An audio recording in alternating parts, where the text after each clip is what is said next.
사순절, 이제 두 주간을 저희가 남겨놓고 있습니다. 이 사순절 매일 우리는 십자가를 바라보는 그러한 여정을 가지고 있습니다. 여러분, 이 앞에 십자가가 보이십니까? 예배실에 들어오자마자 첫눈에 들어오는 이 커다란 십자가를 보실 때에 여러분의 마음속에 어떤 생각이 드시는지 묻고 싶습니다. 어떤 분은 이 십자가를 보면서 예수님께서 저 십자가에서 나를 위하여 고난당하시고 죽으심으로 말미암아 내 죄가 사해졌습니다, 다시 기억하고 다시 감사하는 분들도 있을 것입니다. 어떤 분들은 십자가를 보시기는 보시지만 나도 믿고 싶은데 아직 믿어지지는 않아 마음에서 씨름하고 있는 분들도 있으실 것입니다. 믿어보려고 노력을 하는 분들도 있을 것입니다. 세상에 있는 많은 사람들에게 있어서 십자가는 미련한 것입니다. 오늘 저희가 22절부터 보았는데 1장 18절에 이런 말씀이 있습니다. 십자가의 도가 멸망하는 자들에게는 미련한 것이요 구원을 받는 우리에게는 하나님의 능력이라. 인생 한 번 사는 것인데 올라가도 시원치 않은데 내려가라, 내려놓아라, 낮은 곳에 내려가라, 계속 말씀하시는 이 말씀을 세상 사람들이 들으면서 그들은 무엇이라 이야기하고 있습니까? 살면서 손해보는 것, 그게 이기는 것이다. 지는 것이 이기는 것이다. 더 많이 희생하고 더 많이 내려놓을 때 더 풍성하여진다. 얻어도 쌓아놓아도 만족이 없는데 계속 내려놓기만 하라 하시는 십자가의 말씀을 들으면서 세상은 말합니다. 자기를 부인하고 자기 십자가를 지고 죽으러 올라가시는, 예루살렘으로 올라가시는 예수 그리스도를 쫓아와라 말씀하시는 그 말씀을 들을 때 세상 사람들이 무엇을 생각하겠습니까? 매 순간마다 정의가, 공의가 실현이 되는 권선징악을 매일 확인할 수 있는 이런 삶은 아니더라도 그래도 일생 살다가 마지막에 가서는 그동안 희생하고 참고 그동안 손해보고 억울한 일 당한 것, 사필 규정 다 좀 확인받고 다 보상받고 다 회복되고 그렇게 끝이 나야 되는 것 아니겠습니까? 그런데 계속 내려가라, 낮아져라, 내려놓아라, 손해보아라, 희생해라. 그래서 끝까지 그렇게 하면서 살아왔는데 끝에 가더니 결국 그리스도와 함께 죽어야 한다, 이런 말씀이 십자가에 선포될 때에 세상 사람들이 뭐라고 하겠습니까? 이게 말이 되는 소리냐? 이건 미련한 것이다, 돌았다, 어리석다, 세상은 이야기합니다. 예수 그리스도의 모든 삶과 그의 말씀이 십자가에 담겨져 있습니다. 그러니 세상의 눈으로 보면 그것은 미련한 것이 될 수밖에 없습니다. 오늘 본문은 이렇게 말합니다. 유대인은 표적을 구하고 헬라인은 지혜를 구한다. 유대인들은 하나님 믿던 사람들 아닙니까? 하나님 주신 말씀을 제대로 지키려고 애를 쓰고 수고를 했던 사람들이 아니겠습니까? 헬라인이라고 해서 다 무신론자는 아닙니다. 그들 나름대로 영적인 삶을 살려고 노력도 했던 사람들입니다. 무엇을 따라야 할지, 누구를 예배해야 할지를 몰라서 헤맸을 뿐이지 나름대로 우상도 만들어 놓고 열심히 하려고 했던 이런 사람들입니다. 그런데 유대인들이나 헬라인들이나 다 하나님 앞에서 복음을 들으면서 이건 미련한 것이다, 어리석은 것이다 이야기하는 것입니다. 예를 들어서 유대인, 예를 들어서 헬라인, 이 두 종족을 지명을 했습니다만은 사실은 인간 전체를 칭하는 그런 것입니다. 2000년 전 그 당시에 신앙생활, 종교생활, 경건의 삶을 대표한다고 할 수 있는 유대인, 그 시대의 진리와 정의와 삶의 의미를 추구한다고 하는 이런 사람들 가운데 대표적인 헬라인, 인류 전체를 가르치는 것입니다. 유대인들이 무슨 표적을 구했습니까? 모세가 이스라엘 사람들을 데리고 애굽에서 나와서 출애굽하여 광야로 나왔습니다. 그들의 삶은 시작부터 기적으로 시작된 삶이었습니다. 애굽에서 나갈 수 없었던 상황이었습니다만은 기적이 일어나서 10가지 재앙이 내림으로 그들은 탈출 성공했습니다. 나와서 도망을 가려고 하는데 바다가 막았습니다. 그러더니 바다가 갈라졌습니다. 그래서 광야로 나갈 수 있었습니다. 광야에 나가서는 밤으로 낮으로 하나님께서 지키시고 도우시고 인도하시고 모든 것을 공급하셔서 기적 속에서 매일 살았습니다. 유대인들이 구하는 표적이 이것입니다. 모세가 이스라엘을 구원했던 것처럼 모세의 인도를 받아 이스라엘 사람들이 애굽에서 나왔을 때에 필요한 모든 것을 다 공급받아서 걱정 안 하고 살 수 있었던 것처럼 예수 그리스도도 그렇게 하시면 우리가 믿겠다는 것입니다. 그런 표적을 보여주면, 증거를 보여주면 우리도 믿겠다는 것입니다. 예수님께서 많은 기적을 일으키셨는데 그 기적 가운데 가장 대표적인 것이 오병이어의 기적입니다. 작은 떡 5개, 작은 물고기 2마리, 어린아이의 점심 식사로 가지고 왔던 것을 주님께서 받으셔서 축사하시고 기도하신 후에 나누어 주셨을 때에 수만 명이 식사를 하고 남은 조각이 12광주리에 찼습니다. 그 기적이 일어났을 때 사람들은 흥분했습니다. 드디어 우리가 기다리던 메시아, 드디어 우리의 모든 소원, 우리가 구하던 표적을 이루신 분이 등장하셨다. 이분이면 되겠다. 그를 붙잡아 왕으로 삼으려고 했습니다. 한 번 사는 인생인데 사업을 하니 부흥하고 자식을 낳으니 효도하고 공부 잘하고 출세하고 성공하고 의식주뿐만 아니고 건강의 문제, 어려운 문제 다 해결되는 이 역사를 예수님께서 우리에게 보여주시면 우리가 예수 믿겠다. 한 번뿐인 인생인데 후회 없이 살아야 될 것 아닌가. 필요한 것, 원하는 것 다 소유하고 사람들에게 인정받고 대접받고 대우받고 넘치도록 누리면서 살아보고 싶은 것, 이것 이루어주시면 예수 믿겠습니다. 그겁니다. 수고하고 무거운 짐진 자들아 다 내게로 오라. 주님께 가면 다 해결해 주신다더라. 세상은 오늘도 우리들에게 세상의 철학을 외치고 있습니다.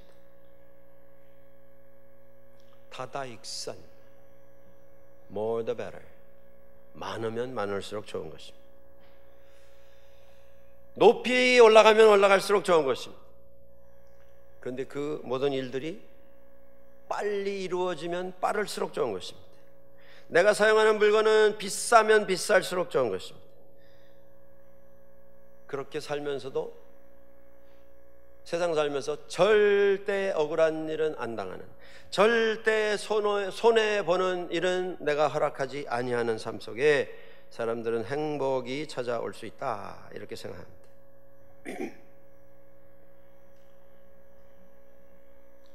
십자가에서는 어떤 말씀이 선포되고 있습니까? 세상 사람들은 그래서 십자가에서 선포되는 복음의 말씀을 들으면서 이건 미련한 짓이다, 어리석은 짓이다, 바보 짓이다 이야기하는 것입니다. 저는 간절히 소원해 봅니다. 우리가 예수 믿고 정말 한 번뿐인 인생을 살아가는데, 내가 예수 믿고 살아가는 내 삶을 쳐다보고 있는 세상이 내 삶을 보면서 저 사람 정말 어리석게 산다, 미련하게 산다, 그렇게 얘기해 줄 수 있다면 그것이 일생 한 번 사는 것인데, 그 일생 살면서 우리가 들을 수 있는 최고의 찬사가 되지 않겠습니까? 저렇게 하면 손해볼 텐데, 국민학생 정도라면 저거 셈본이 다 나올 텐데 왜 저렇게 하는가? 그런데 보니까 손해볼 거 뻔한데도 그렇게 하는 것을 사람들이 볼 수 있다면, 저렇게 하면 자존심 상하고 체면 손상할 터인데 그런데도 저렇게 하는구나, 사람들이 그걸 볼 수 있다면, 저렇게 손해보고 저렇게 자기 자존심 체면 생각하지 아니하고 그렇게 하는데 그걸 한들 알아주는 사람 아무도 없고 고마워할 사람 아무것도 없는 것 다 아는데 그래도 저렇게 사는구나. 지난번에도 저렇게 해서 큰 손해본 걸 내가 알고 있는데, 다른 사람 몰라도 자기는 그걸 기억할 텐데 그걸 알면서도 또 저렇게 하는구나. 그 원수 같은 사람을 아무리 타이르고 기다리고 인내해도 변하는 것이 보이지 아니하는 그 사람에 대해서 또 참고 또 인내하고 또 기다리고, 그렇게 한들 그 사람은 변화되지 않을 터인데 그럼에도 불구하고 또 저렇게 하는구나. 좀 그런 걸 보면서 세상이 우리들에 대해서, 세상이 감당할 수 없는 사람이구나, 십자가의 도를 쫓아 살아가는 사람 우리를 보면서 정말 미련하다, 어리석다, 바보 같다, 그런 말을 우리가 들을 수 있다면 천국에서 우리가 듣게 될 주님의 칭찬의 말씀과 똑같은 말씀이 아니겠습니까? 연초에 어느 지역사회에서 우리 한인교회에서 크게 광고를 냈던 것을 본 적이 있습니다. 연초에 성도들의 신앙 각성, 열심을 새롭게 하기 위한 목적으로 특별 집회를 준비했습니다. 지역사회 일간지에 광고가 크게 실렸습니다. 안 보려 해도 안 볼 수가 없을 정도로 큰 광고, 대문짝만하게 나와 있었습니다. 그런데 그 광고 집회 제목이 이렇게 되어 있었습니다. 신년맞이 만사형통 축복대성회. 새해를 시작하면서 주님의 은혜를 구하는 것, 그것이 무엇이 잘못된 것이겠습니까? 새해를 시작하면서 하나님, 제게 이러한 하나님의 은혜가 필요합니다, 제 삶 속에 이러한 충만함이 필요합니다, 하나님 허락해 주십시오, 간절히 기도하는 것이 무엇이 잘못되어 있겠습니까? 그걸 말씀드리는 게 아닙니다. 우리가 살면서 세상 사람들이 교회를 보며 저 사람들 정말 어리석다, 그 말을 들을 정도로 우리가 십자가의 도를 따라 살고 있는가, 그것입니다. 시간이 가면서 우리 믿는 사람들은 점점 더 똑똑해지고 점점 더 많은 지식을 받아들이는 자리로 나가고 있습니다. 계산 잘하고 아는 것 많고, 믿지 않는 사람들보다 생활 정도도 괜찮고 가진 것 많고 배운 것 많고, 그래서 우리 믿는 사람들이 오히려 세상 사람들을 보면서 저 사람 저렇게 하면 손해볼 텐데, 저 사람 저렇게 하면 체면 상할 텐데 참 미련하다, 어리석다, 우리가 세상을 보면서 그렇게 걱정을 해주는, 절대 나는 저렇게 바보짓은 안 하겠다, 그러면서 살고 있는 것이 우리의 모습이 아닌가라는 것입니다. 헬라인들이 지혜를 구했다 이야기합니다. 바울이 전도여행을 다니면서 가장 기대를 하고 가장 흥분해서 찾아갔던 곳이 아테네입니다. 그리스의 아테네. 기원전 몇백 년 전부터 그곳에 유명한 철학자들이 모여서 진리를 논했습니다. 인생의 의미를 논했습니다. 이 서구 사회의 의식, 개념이라고 하는 것이 결국 그리스 철학의 기초를 두고 있습니다. 2000 수백 년 전에 아테네에서 모여서 인생을 논했던 그들의 논쟁이 오늘 서구 사회 의식의 중심에 자리 잡고 있습니다. 그곳에 가면 좀 수준이 맞는 대화를 할 수 있으리라. 바울은 그렇게 기대를 하고 흥분을 해서 그곳에 찾아갔습니다. 찾아간 아테네의 모습이 사도행전 17장 21절에 적혀 있습니다. 모든 아덴 사람과 나그네 된 외국인들이 가장 새로 되는 것을 말하고 듣는 그 일 이외에 달리는 시간을 쓰지 않음이더라. 가장 최신의 철학, 최신의 변증학 사상에 매료되어서 그것을 논하고 그것을 서로 나누는 것에 시간을 사용했던 고대 그리스 사람들의 모습이 나와 있습니다. 헬라인이라고 해서 전혀 신적인 것에 무관심했느냐? 그게 아닙니다. 사도행전에 그렇게 나와 있습니다. 아덴에 가보니까 온 성에 우상이 가득했다.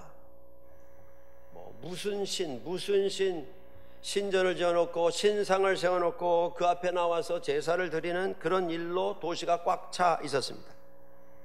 다니다 보니까 차려져 있는 그 신전, 거기 붙어있는 이름에 알지 못하는 신에게라고 이름이 붙어있는 신전도 발견하게 되었습니다.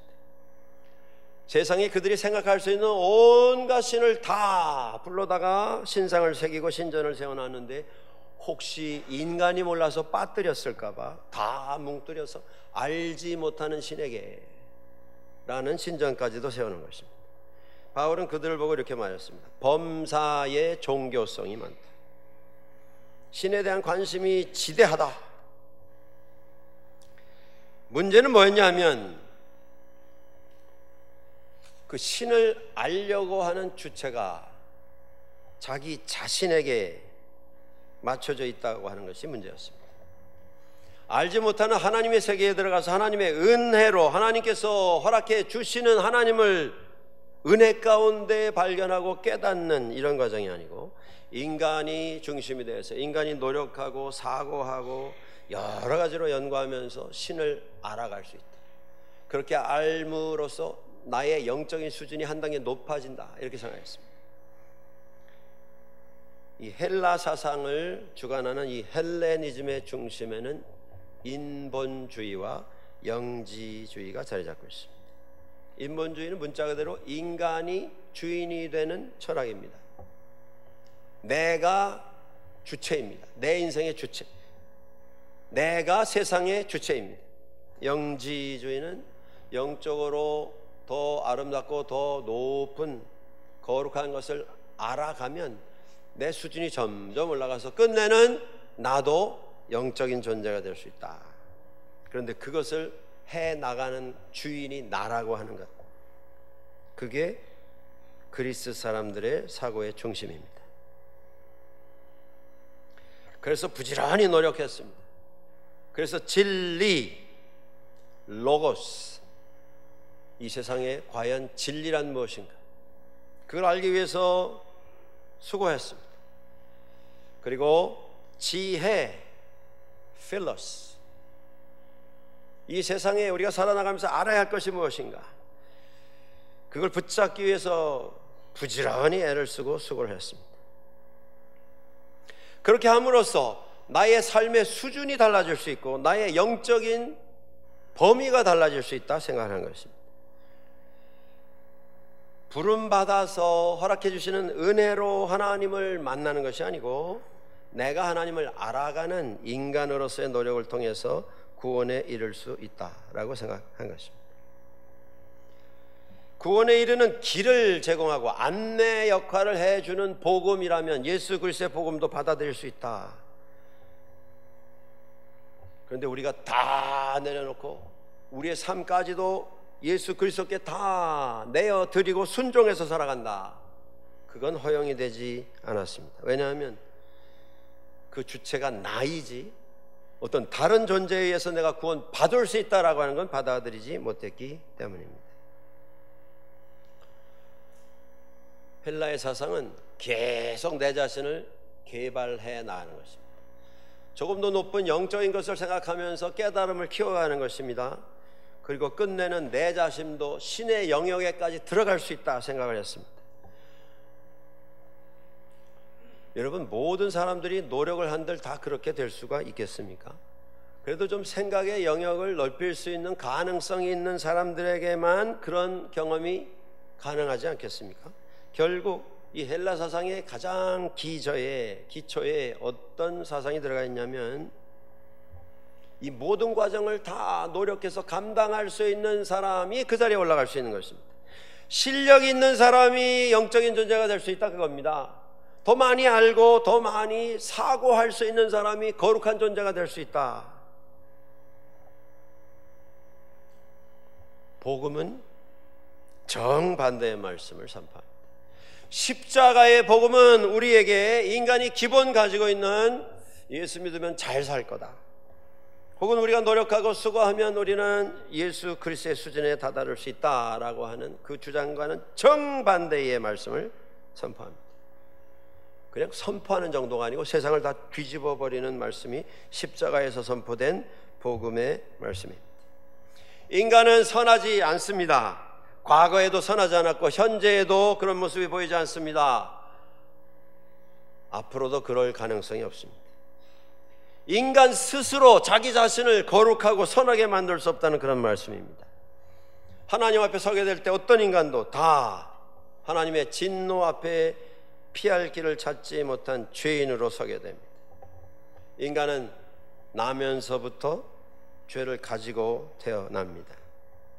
그 인생에서 만들어지는 자기의 노력, 자기의 수고, 희생을 통해서 만들어지는 결과는 그렇기 때문에 아무리 노력해도 추한 것이 될 수밖에 없습니다.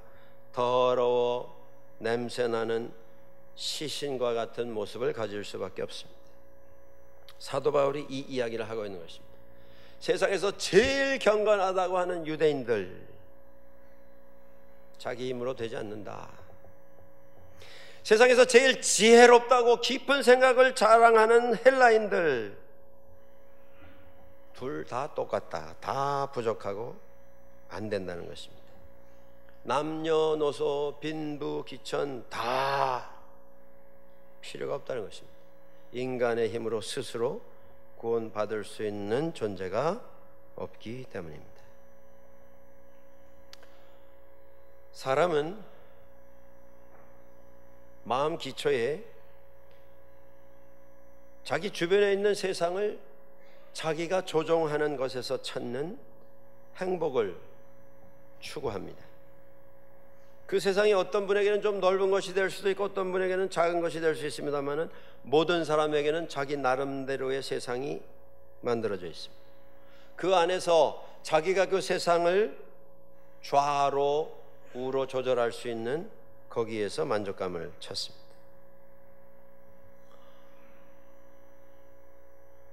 세상을 내가 생각하는 내 기준에서 내 마음대로 조종하는 것이 인간의 행복의 근본이라는 그 말씀입니다. 그래서 많은 사람들은 십자가와는 관계없이 살아갑니다. 내가 기준입니다. 내가 기초입니다. 내가 원칙입니다. 내가 정의입니다. 많은 사람이 다 동의하지 않더라도 내가 다스리는 내 세상에서는 적어도 존중이 되는 정의입니다. 그래서 말합니다. 나는 교회 없이도 잘 삽니다. 나는 종교 없이도 잘 삽니다. 나는 예수 안 믿어도 다른 사람보다 더 도덕적이고 더 양심적이고 상식적으로 이성적으로 남에게 피해 입히지 않고 잘 살아왔습니다. 교회를 보면서 교회에 대한 불신을 말합니다. 반감을 이야기합니다. 사실 우리 기독교회라고 하는 이 공동체가 기관이라고 하는, 교회가 하나의 기관, 하나의 오거나이제이션이라고 하는 차원에서 우리가 평가를 하자면 교회는 사실 많은 약점과 허점을 가지고 있는 기관입니다. 세상 사람들이 보면서, 교회를 보면서 걱정하는 이런 모습들을 교회는 가지고 있습니다. 요즘 세상에 교회에 대해서 존경하고 신뢰를 표하는 사람들이 찾기가 그렇게 쉽지가 않은 것 같습니다. 여기저기서 교회의 약점과 실수들이 이야기가 됩니다. 그런데 모순 하나가 있습니다. 그게 뭐냐 하면 하나님께서 보물을 흙으로 만든 질그릇에 담아 주셨습니다. 예수 그리스도의 십자가의 복음이 허물 많은 인간들이 모여서 구성이 된 이 교회라고 하는 공동체라고 하는 그릇에 담아 주셨습니다. 그리고 그 교회를 통해서 복음에 대한 대화가 가능하도록 해 주셨습니다. 다시 묻습니다. 십자가를 보시면 여러분들 무슨 생각이 드십니까? 기관으로서, 한 조직체로서의 교회는 때로 그리스도의 모습과 너무 동떨어진 모습을 보일 수가 있습니다. 어느 교회나 십자가가 걸려 있는데 세상 사람들이 보기에 저 십자가의 도를 따른 사람들은 정말 미련한 사람이다. 그 십자가에서 말씀하시는 그 미련한 일들을 우리가 수행하고 있는가라고 하는 것입니다. 그 말을 들을 자격을 우리가 얻고 있는가 하는 것입니다. 많은 사람들이 말합니다. 때로 교회가 너무 인간적이고 너무 조잡하다. 교회가 사랑으로 모였다고 하는데 예수께서 그들을 위해서 십자가에서 죽으셨다고 하는데, 그래서 살아났다고 하는데, 예수님 죽으심으로 살아난 사람들이 모인 곳에서 왜 이렇게 싸우느냐? 싸우는 모습을 지켜보니까 너무 무례하고 무식하고 아집과 고집이 어느 한쪽에서 양보가 되지 않고, 내 말 잘 듣고 내가 하라는 대로 하면 계속 지켜주고 세워주지만 내 말 안 들으면, 내 마음에 안 들면 붙어 있을 수가 없는 이런 분위기를 만드는 유치한 모습을 보면서 세상은 교회에 대해서 여러 가지 아픈 소리들을 퍼붓고 있습니다. 어떤 분은 이렇게 말하는 분도 봤습니다. 인간이 모였기에 싸울 수도 있겠는데 그래도 좀 싸워도 이유가 있어야 될 거 아닌가, 명분이 있어야 될 거 아닌가. 안 믿는 분들이 하시는 얘기입니다. 싸우는데 옆에서 보니까 도저히 뭐 때문에 싸우는지 이해가 안 되더라. 그 싸우는 모습 속에서 이중적인 성격,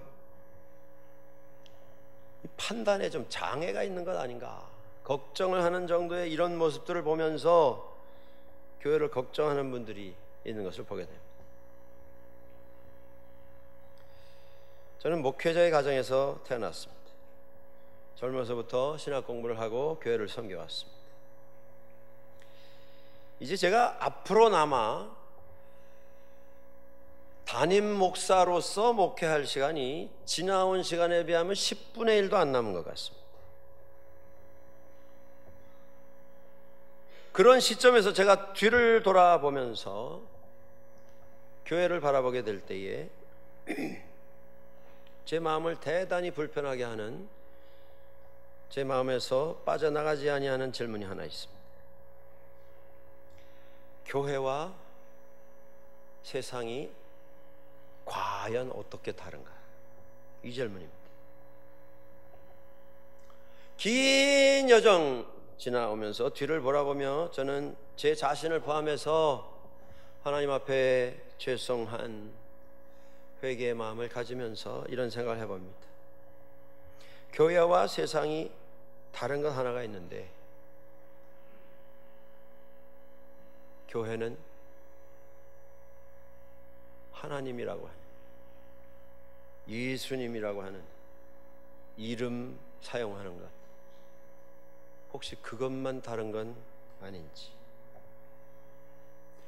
똑같이 세상에서와 같이 내가 주인이고 내가 중심이고 내가 만들어가는 믿음을 살아간다고 하지만, 믿음 안에서 내가 편해지는 삶을 목적으로 교회 생활한다고 하면서 정말 근본적으로 다른 건 무엇인지.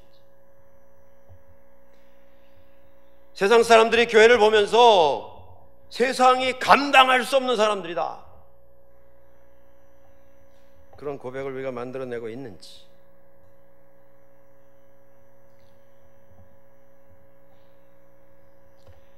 그런데 신기한 것은 2000년 동안 교회는 이 십자가에서 선포된 복음을 가지고 씨름하며 지내왔는데, 2000년 동안 교회는 그래도 오늘 여전히 유지가 되고 있다고 하는 말씀입니다. 여러분, 내가 잘해서입니까? 내가 깨달음 가지고 내가 철저하게 십자가의 도를 행해서입니까? 인간이 잘해서가 아니라 죽음 속에서도 새 생명을 만들어내시는, 암담한 상황 속에서도, 깜깜한 암흑과 같은 곳에서도 인내하시고 인도하시며 기다리셔서 치유하시고 회복시키셔서 새롭게 해주시는 예수 그리스도가 여전히 교회의 머리가 되시기 때문에 그렇습니다. 그 예수 그리스도의 십자가가 여전히 교회의 가장 중심에 서 있기 때문에 교회는 오늘도 계속 그리스도 앞에 서 있게 되는 것입니다. 오늘 우리들이 십자가를 바라보며 새롭게 깨달아야 합니다. 나를 위해서 죽으신 예수, 주님의 죽음은 영웅의 죽음이 아니었습니다. 성자의 죽음도 아니었습니다. 순교자의 죽음도 아니었습니다. 예수 그리스도는 구세주, 나의 구주가 되셔서 거기서 죽으셨습니다. 거기서 고난을 당하셨습니다. 거기서 나의 죄가 다 낱낱이 나타났습니다. 여러분, 십자가를 보시면 어떤 생각이 드십니까? 우리 믿는 많은 분들이 십자가를 보시면 너무나 낭만적으로 생각하십니다. 마치 한편의 수채화를 보는 듯한 편안함을 생각하는 때가 많이 있는 것 같습니다. 따뜻한 봄날 만개한 꽃밭에 앉아서 읽어 내려가는 수필과 같이 내 마음을 편안하게 만드는 이런 생각을 우리가 자주 하는 것 같습니다. 물론 십자가를 보시면 우리에게 평화가 임하게 됩니다. 그러나 십자가는 그보다도 근본적으로 피가 흐르는 것입니다. 살이 터져나가는 것입니다. 터진 상처에서 피가 쏟아졌던 것입니다. 살점이 여기저기 흩어져 있는 것입니다. 죽음의 순간까지 거친 숨을 쉬시며 내쉬시며 고통하시는 예수 그리스도의 신음소리가 가득 채워져 있는 것입니다. 너무 야만적인 이런 장면이 연출됐던 것입니다. 여러분, 이게 죄의 모습입니다. 이게 나의 죄의 모습입니다. 이것저것 다 빼고 다 제거하고 그저 추억처럼, 그림처럼, 그게 아니고 내 죄를 사하시기 위해서 예수님께서 그 고난을 당하시고 죽으신 곳, 그곳이 십자가입니다. 그 십자가를 깨닫고 사는 사람은 그렇기 때문에 그리스도 안에서 참된 자유함을 가지고 십자가를 경험한 구원받은 기쁨을 가지고 모든 것을 견디고 모든 것을 참고 이겨내며 인내하며 희생하며 섬기며 살아갈 수 있게 되는 것입니다. 그게 십자가입니다. 우리는 십자가의 도를 수행하며 살고 있습니까? 오늘 세상이 우리를 보면서 참 어리석다, 미련하다 이렇게 얘기해 주고 있습니까? 지금부터 한 10여 년 전에 한국 소록도에서 나병 환자들, 한센시 환자들을 43년 동안 하루도 쉬지 않고 돌보며 섬겨왔던 수녀 두 분이 행방불명이 됐습니다. 아무 말 없이 노인 43년 동안 그곳에 와서 한 분은 27살에 또 한 분은 28살에 간호사 자격을 가지고 수녀가 된 두 분이 도착을 해서 오스트리아에서 왔습니다. 그 먼 곳에서 그 시골에 찾아왔어요. 43년을 섬겼던 두 분이 갑자기 없어졌습니다. 며칠 있다가 편지가 하나 도착했습니다. 그 편지에 이렇게 적혀 있었습니다. 이제 저희의 장막을 걷어야 할 때가 다가왔습니다. 우리는 주변의 친구들에게 제대로 일할 수 없고 우리가 섬기고 있는 곳에 어떤 부담을 줄 때에는 우리의 본국으로 돌아가는 것이 좋겠다고 자주 말해 왔습니다. 그 말을 실천할 때라고 생각합니다. 부족한 외국인으로서 큰 사랑과 존경을 받아 너무 감사합니다. 저희 부족으로 마음 아프게 해드렸던 일, 이 편지로 미안함과 용서를 구합니다. 항상 기도 안에서 만납시다. 20대에 와서 청춘을 드렸습니다. 청춘이 아니라 평생을 들여 섬겼습니다. 그런데 간호사 가운데 한 분이 암이 발병이 되어서 수술을 3번이나 했습니다. 점점 몸이 약해져 갔습니다. 이제 섬기는 게 아니라 섬김을 받아야 하는 이런 처지가 됐습니다. 이분들에게 더 이상 짐이 되면 안 되겠다.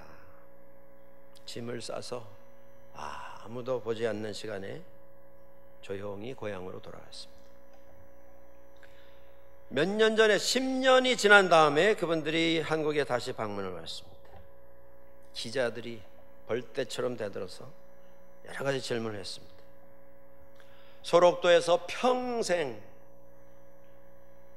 문둥병자들을 섬기면서 의사들도 두려워서 막대기로 툭툭 치면서 손대지 않으려고 했던 그 환자들을 손으로 보듬어가며 씻기고 닦아주면서 치료를 감당했던 그 43년의 삶, 소록도 생활이 행복했습니까? 그때 그 수녀 중에 한 분이 대답을 했습니다. 네, 행복했습니다. 이따만큼 행복했습니다. 양손을 버리면서 하늘만큼 행복했습니다. 예수님도 많은 고통을 받은 분이시지 않습니까? 그 고통을 아는 사람은 그 힘으로 살 수 있습니다. 그분이 한 말 중에 이런 말이 있습니다. 나를 가장 힘들게 하는 그분도 사랑받는 존재라고 하는 것을 잊지 마십시오. 우리는 그저 예수 그리스도의 복음으로 하루하루 살고 싶었습니다. 우리가 한 일 가운데 특별한 일은 아무것도 없습니다. 이 두 분은 오스트리아로 돌아갔습니다. 그들이 속해 있는 그 수녀회가 어떤 수도원을 따로 가지고 있지 않기 때문에 이제 80이 넘은 그 분들이 돌아갈 수녀원이 없습니다. 정부에서 운영하는 양로원에 들어가서 정부가 제공하는 최소 생활 보조비를 받아 노후를 살아가게 됩니다. 세상 사람들은 말합니다. 이건 미련한 짓이다. 이건 바보 짓이다. 어리석은 짓이다.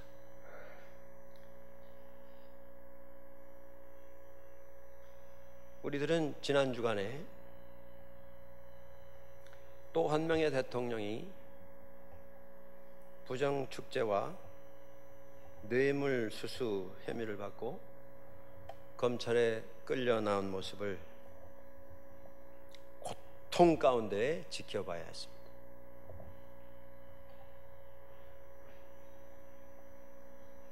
그저 돈 몇 푼 주고받은 정도가 아니고 계산을 할 수 없을 정도의 재물이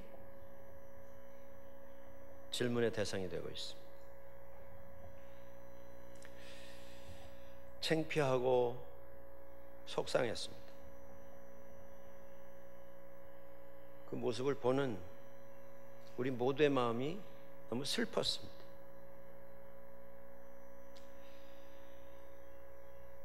그분도 서울에서 제일 크다고 하는 한 장로교회의 장로였습니다.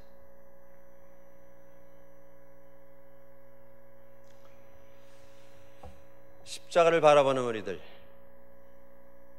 다시 묻습니다. 그 십자가의 도를 받은 저희들, 세상은 우리에게 무엇라 말합니까? 너무 똑똑하게 살고 있는 건 아닙니까? 철두철미하게 전혀 손해보지 않고 그렇게 살아오지 않았습니까?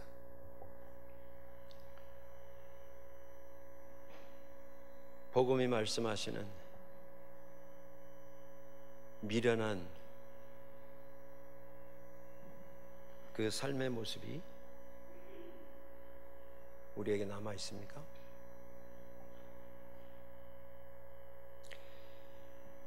같이 기도하시겠습니다.